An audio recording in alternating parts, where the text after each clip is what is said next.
لو سألتك دلوقتي يعني ايه برمجة، ممكن تقول لي كتابة كود، تنفيذ أوامر. طيب يعني ايه كود؟ ممكن برضو تقول لي رموز غريبة نكتبها للكمبيوتر عشان ينفذ لنا حاجة. طيب خليني أقول لك المعنى الحقيقي ببساطة جدا. البرمجة هي إنك تقول للكمبيوتر يعمل ايه خطوة بخطوة. الكمبيوتر جهاز سريع جدا بس غبي جدا، يعني مش بيفهم نيتك او مش بيفهم قصدك، بيفهم اوامر واضحه. يعني لو قلت له اعمل برنامج آلة حاسبة، لازم تقول له خد الرقم الاول خد الرقم التاني واجمعهم مع بعض واطبع النتيجه. نسيت اي خطوه البرنامج هيقف ويقول لك في حاجه غلط. فالبرمجه ببساطه هي تحويل فكرتك لاوامر واضحه يفهمها الكمبيوتر.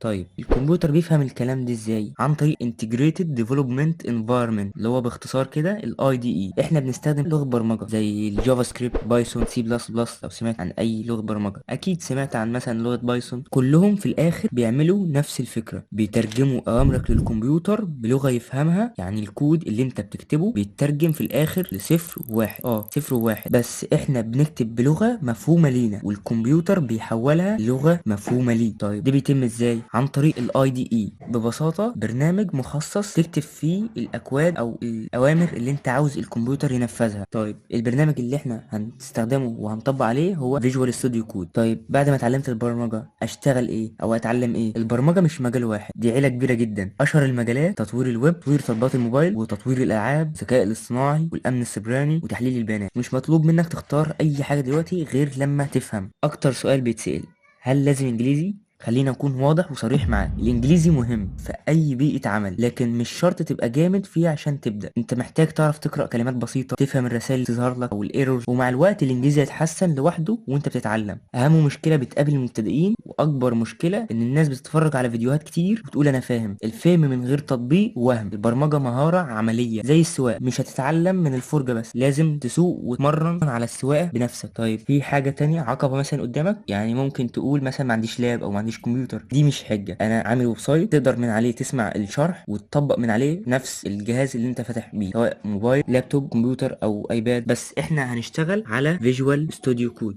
في الفيديو الجاي هنبدأ أول خطوة عملية في البرمجة. لو عايز تمشي صح من البداية، متنساش تشترك في القناة واستناني في الفيديو الجاي.